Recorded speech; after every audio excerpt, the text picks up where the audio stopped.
tout le monde, on se retrouve aujourd'hui pour une nouvelle vidéo et aujourd'hui je voulais vous parler de YouTube parce qu'en fait hier soir m'est venue l'idée de répertorier toutes mes vidéos dans ce petit carnet.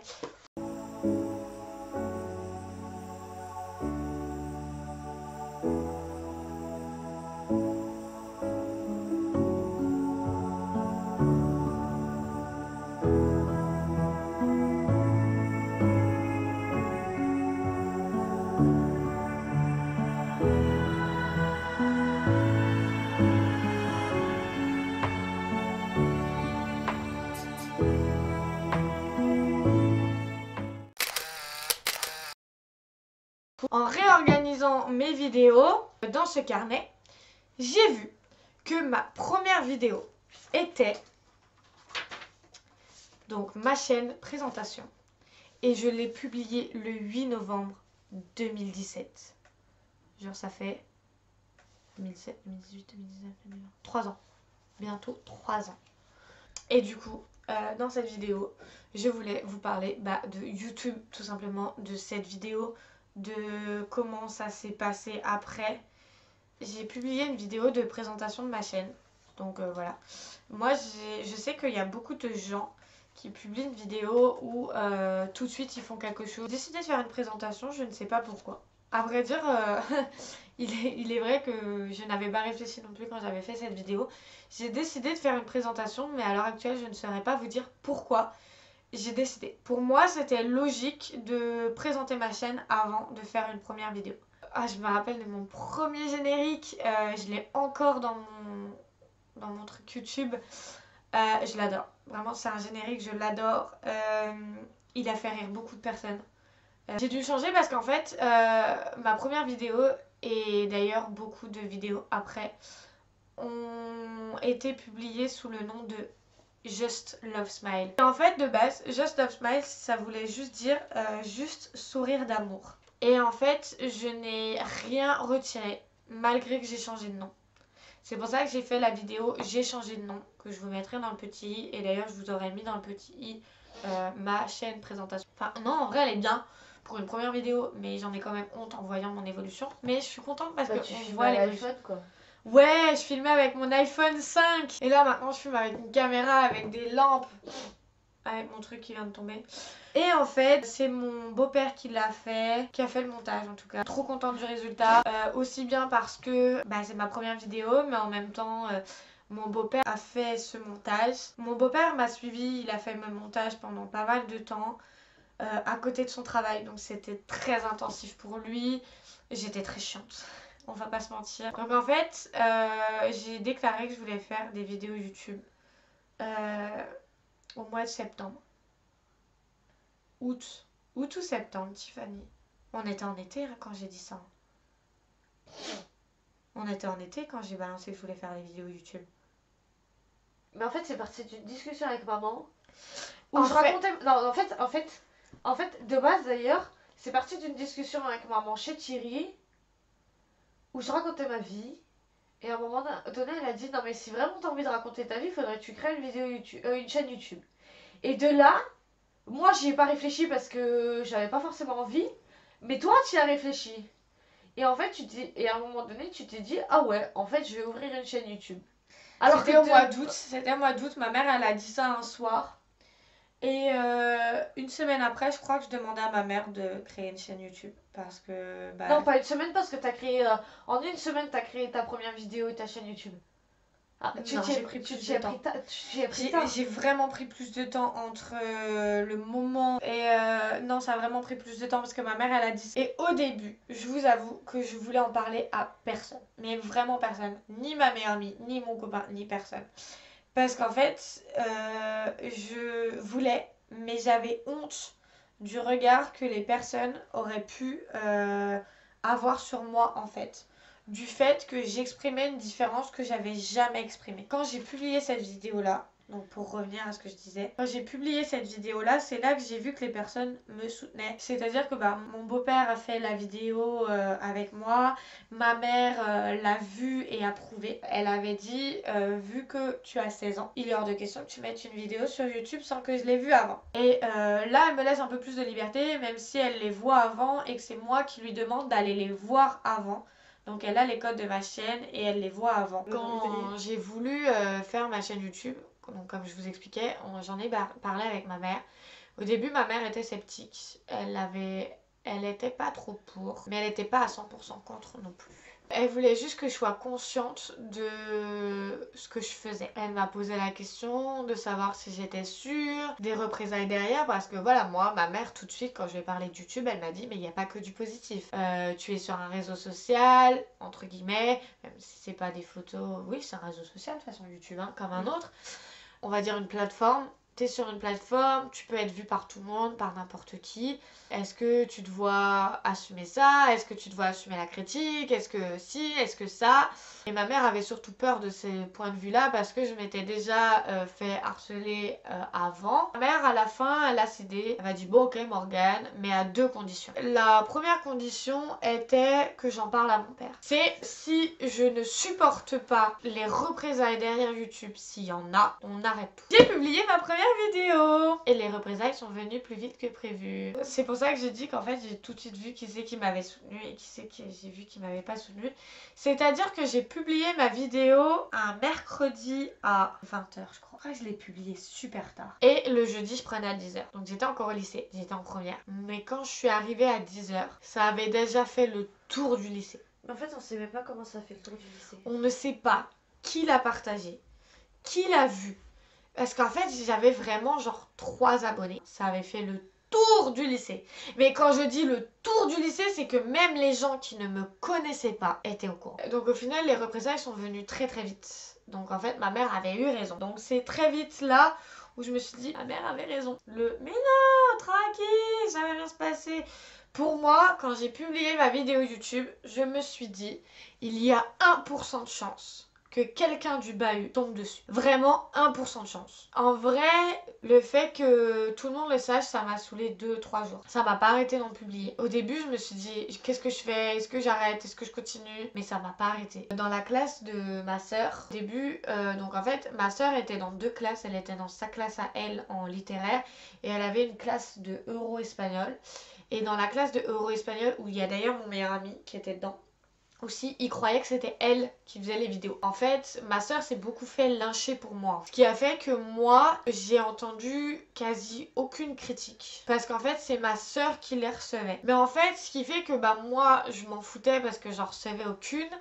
Mais ma soeur avait adopté une attitude de je m'en fous, en fait c'est pas moi qui l'ai fait. Donc vous pouvez pas me faire du mal sur quelque chose où c'est pas moi qui l'ai fait. Donc en fait pas une seule fois elle a dit que c'était elle ou moi qui le faisait, hormis une fois je crois. Non, moi ça m'a fait rire.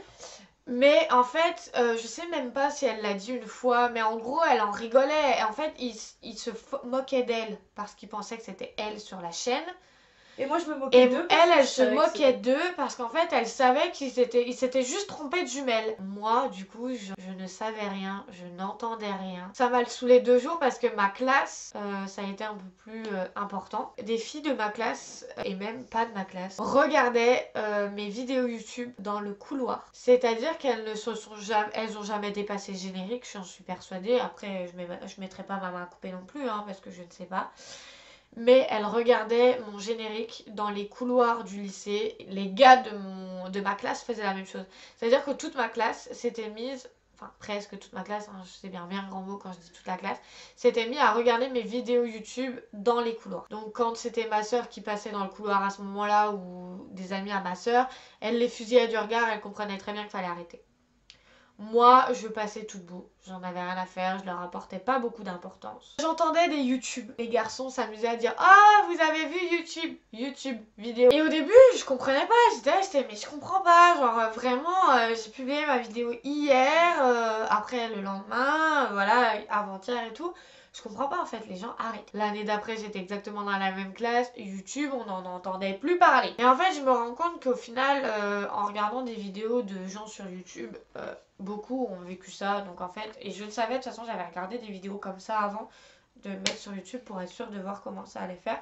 Et je savais que c'est un projet de toute façon qui n'est pas accueilli par tout le monde et, de la bonne façon et super bien. Mais je m'en fichais. Je m'en fichais et du coup voilà. Donc en fait ça m'a saoulé 2 jours. Mais du coup c'est quand même... Moi ça m'a saoulé 2 jours mais c'est quand même quelque chose de très compliqué à vivre pour certaines personnes. D'assumer cette différence après. Moi-même je me suis posé la question, est-ce que je continue, est-ce que j'arrête quand même? Et au final je me suis dit non, je continue, j'aime ça, je continue. J'ai fait vraiment beaucoup de pauses dans les vidéos YouTube à certains moments, à d'autres. Là maintenant ça se développe un peu mieux. Je préfère comment je fais maintenant. Comment ma chaîne elle est maintenant tout simplement. Et à l'heure actuelle, j'ai l'impression que c'est un peu mieux accueilli. On va dire que tout mon entourage est au courant que je fais des vidéos ou à un moment donné est au courant. Maintenant j'aime bien parce que je suis un peu dans un meilleur état d'esprit. Les gens, même si critiquent je l'entends pas.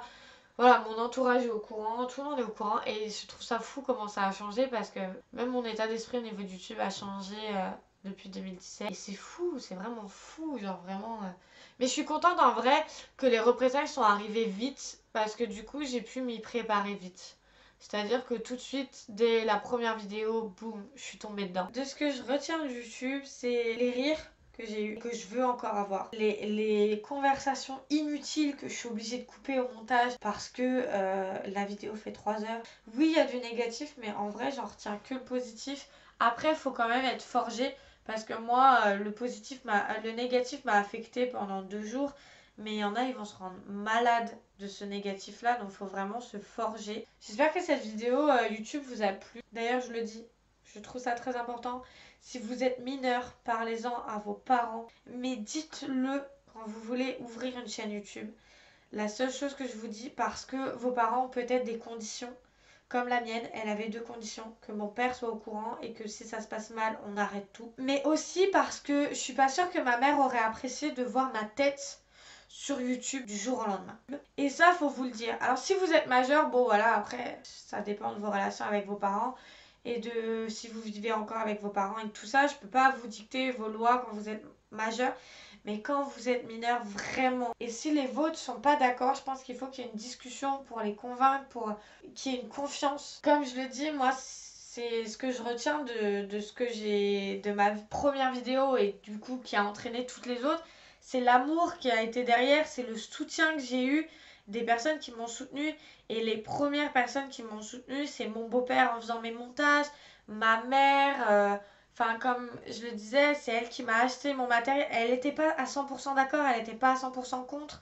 Elle était assez sceptique, je pense qu'elle comprenait pas. Mais je pense qu'elle comprenait pas cette envie-là, mais elle m'a soutenue. Elle a pas cherché à comprendre au début. Et au final, elle me soutient à fond. Et mon beau-père, je lui en ai fait voir de toutes les couleurs dans les projets que j'ai envie. Voilà, j'espère que cette vidéo vous a plu. J'espère que cette update de 3 ans de YouTube vous a plu. De comment m'est venue l'idée de créer une chaîne YouTube. J'espère que mes nouvelles vidéos vous plaisent. De ma nouvelle façon de faire. N'hésitez pas à me dire de ma nouvelle façon de monter. N'hésitez pas à me dire genre ce que vous en pensez, comment je peux m'améliorer vraiment. Parce que c'est quelque chose qui me tient à cœur, que ça vous plaise autant qu'à moi. J'espère que cette vidéo vous a plu. N'hésitez pas à me dire si vous voulez d'autres vidéos avec ma soeur. Des vidéos de moi. On se retrouve à très vite pour une nouvelle vidéo. N'hésitez pas à liker, commenter, partager, vous abonner pour continuer à suivre mes petites aventures et mes nouvelles vidéos. Et voilà, on se retrouve à très vite pour une nouvelle vidéo.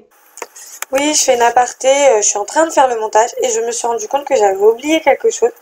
En fait, j'avais oublié tous les moments où quand je me mêlais d'une histoire ou que je parlais avec ma soeur, tout ça, on me disait de retourner à mes vidéos YouTube, de refaire mes vidéos YouTube, nanani, nanana, comme si, voilà, ça allait me toucher, comme si c'était une tare de faire des vidéos YouTube.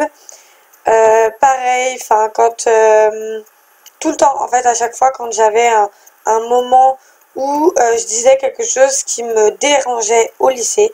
Il fallait absolument qu'on me renvoie dans la figure que je faisais des vidéos YouTube, comme si ma voix n'avait aucun poids, puisque bah, j'étais sur YouTube et que je faisais des vidéos.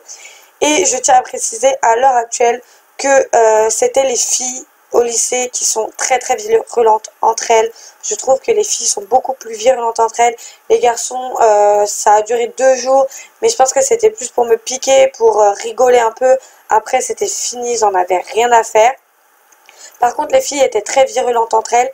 Et aussi, petit aparté qui est assez drôle pour moi et qui me fait rire, c'est qu'à l'heure actuelle, ces filles-là qui me critiquaient et qui critiquaient ma soeur parce que je faisais des vidéos YouTube, oui, parce qu'ils ne savent pas faire la différence quand on est jumelle, malheureusement. Une personne, c'est aussi la deuxième. Donc, quand il faut en critiquer une, ça critique l'autre. Malheureusement, je ne pourrais pas vous expliquer pourquoi. Ces personnes-là sont à l'heure actuelle en train de créer des Instagram pour occuper leur confinement en étant influenceurs sur Instagram. Donc c'est qu'en gros, vraiment, toutes les personnes qui regardent ces vidéos-là, dites-vous, faites ce que vous voulez, faites ce que vous aimez et vous vous en fichez des critiques parce que toute mon année de lycée, dès que je voulais dire quelque chose, on me disait oui, retourne faire tes vidéos, oui, t'es une honte pour un tel, t'es une honte pour ta mère, t'es une honte pour ta soeur, nanani. Et à l'heure actuelle, elles font quoi? Elles sont sur Instagram en train d'essayer de faire le même contenu que ma soeur jumelle, c'est-à-dire des make-up, essayer de faire des make-up artistes sans aucune étude, sans rien. Et au final, elles font exactement la même chose que moi. Ou quand elles font pas du make-up, elles font du contenu sportif, mais en tout cas, elles se mettent sur les réseaux sociaux, elles essayent d'avoir beaucoup d'abonnés, et elles essayent de faire exactement comme moi, sauf que bah, moi, je suis sur une vidéo, elles sont sur Instagram. Et là, je me dis, mais les gens, faites ce que vous voulez. Ça critique, parce qu'on est différents. Et au final, après, quand on y arrive ou quand elles voient que ça peut être un peu cool, ça fait la même chose. Faites ce que vous voulez et soyez vous-même. Voilà, c'était le seul message que j'avais à dire. Et je ferai une autre aparté dans la fin de vidéo parce que j'ai les rushs.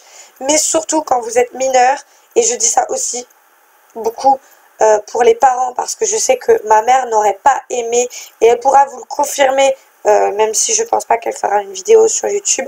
Parlez-en à vos parents quand vous êtes mineur parce que je ne suis pas sûre que vos parents aimeraient découvrir votre tête sur YouTube sans qu'ils soient au courant. En tout cas, ma mère n'aurait clairement pas aimé et je suis sûre qu'à l'heure actuelle, je ne serais plus sur YouTube si je l'avais fait alors que là, elle me soutient, elle m'apporte beaucoup d'amour avec toute ma famille, tout le monde, tous ceux qui sont au courant. Ils m'apportent beaucoup d'amour et de soutien et c'est grâce à eux que même quand je me suis posé la question d'arrêter, j'ai toujours continué.